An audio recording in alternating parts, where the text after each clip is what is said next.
This is an unprecedented situation that we're dealing with. A 6-year-old. It is unprecedented. So there are some nuances here. Last Friday at Rich Neck Elementary School on January the 6th, at 1:59 a call came in advised that a teacher had been shot, and there was no other information that came forward. Officers were dispatched at 2:00 p.m. Personnel to Rich Neck Elementary. At 2:04, 2 sheriff deputies arrived at the school and entered the classroom where the shooting took place. And about 8 to 10 seconds behind them, 2 officers entered. When they entered the room, they found a 6-year-old child that was being physically restrained by a school employee. The child became a little combative, actually struck the school employee that was restraining him, and officers then took control of him and escorted him out of the building, placed him in a police car with an officer inside and outside that vehicle. Once that had occurred, there was a systematic evacuation of rooms and hallways for safety. So we still weren't sure exactly what all we had at that point. Once the building was safe, forensics entered the classroom and processed the crime scene.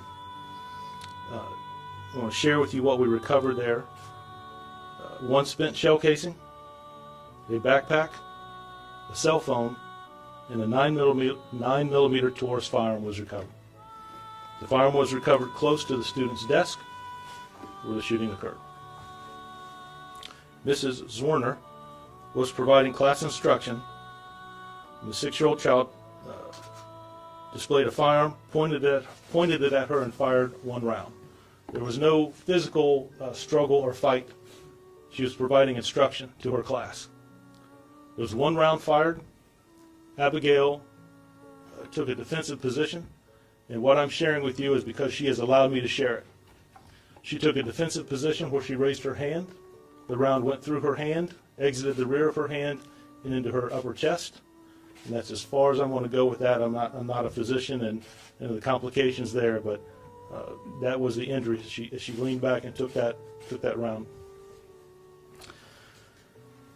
She suffered a gunshot wound, but she was still able to get all of her students out of that classroom. The parents of the 6-year-old child were contacted by the police department and asked them to meet us back at police headquarters. They did so, and at that point is where we interviewed the child and his mother. We determined that the firearm was in the residence where they lived, and the child had obtained that firearm, placed it in his backpack, and brought it to school. He was brought to school that day by his mother later that morning. And it was determined we wanted to know about that firearm. It's one of the things that we did in our press conference. There was one of the questions I had. Where did that firearm come from? The firearm was legally purchased by the child's mother out of York County. I'd like to reiterate, I said that night, I just want to reiterate that this shooting was not accidental.